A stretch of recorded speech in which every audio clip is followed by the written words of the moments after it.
There is a moment in every life when the weight becomes too heavy, when the road stretches longer than our strength, when the silence of heaven feels unbearable. In those moments, we begin to ask the question that echoes through every human heart.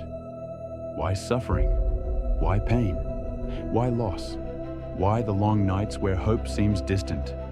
Many believe suffering is punishment, but Scripture whispers something deeper.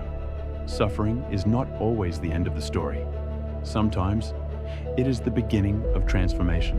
There is a mystery in every pain, in each moment of suffering that leads us to a better version of ourselves. Pain is never random. It shapes, it refines, it reveals what comfort could never uncover. Think of Christ for a moment.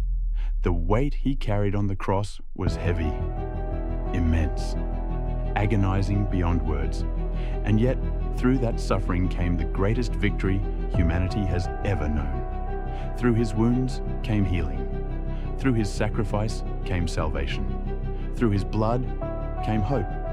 What looked like defeat became redemption. And in a quieter, humbler way, each of us carries a cross of our own. Struggles. But hidden within those battles is the same divine pattern.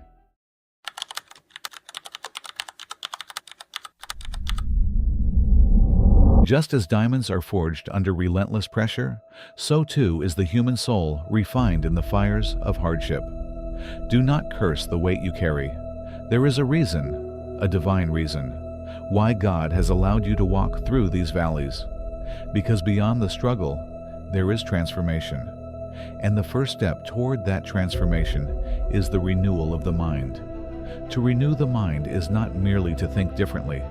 It is to see suffering through the eyes of eternity.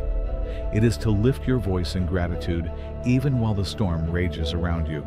To thank God for the very trials that seem determined to break you. Why? Because every hardship hides a greater blessing, a blessing far more eternal than the temporary pain we feel today. God is just. He is present in the victory, and He is present in the battle. He stands with you in the light, and He stands with you in the dark. Scripture tells us, we are afflicted in every way, but not crushed, perplexed, but not driven to despair. So stand firm. Let the pressure shape you. Let the fire purify you. And when the world expects you to break, rise. Because the same pressure that destroys the weak creates diamonds in the hands of God.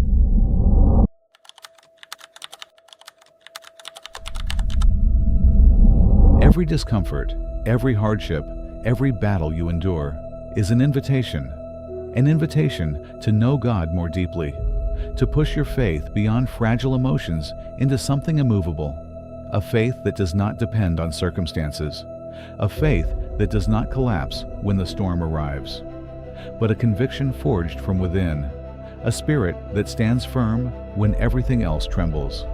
Christ reminded us again and again of the power of the renewed mind, to think differently, to rise differently, to carry the heart of a warrior and the mentality of a champion, not to bow your head in the face of difficulty, but to stand, to confront adversity, and never run from the battles placed before you.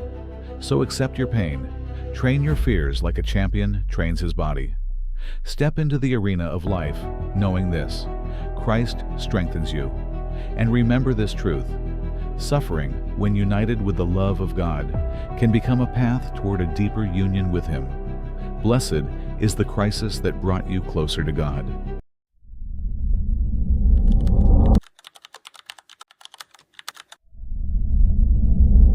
Look at the words of Paul for a moment. Rather, as servants of God, we commend ourselves in every way, in great patience, in tribulations, in hardships, in distresses, in beatings, in imprisonments, in riots, in labors, in sleepless nights, in fasting.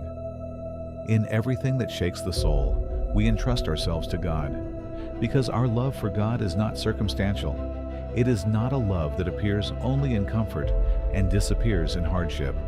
It is a love that remains, a love that stands firm when the nights grow long, when the road becomes heavy, and when the storms of life try to break the spirit.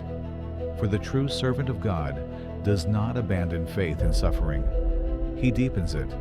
He walks through the fire, knowing that every trial refines the soul. And in the midst of all things, tribulation, exhaustion, uncertainty, he stands with quiet conviction. God is still with me, and because of that, I will endure.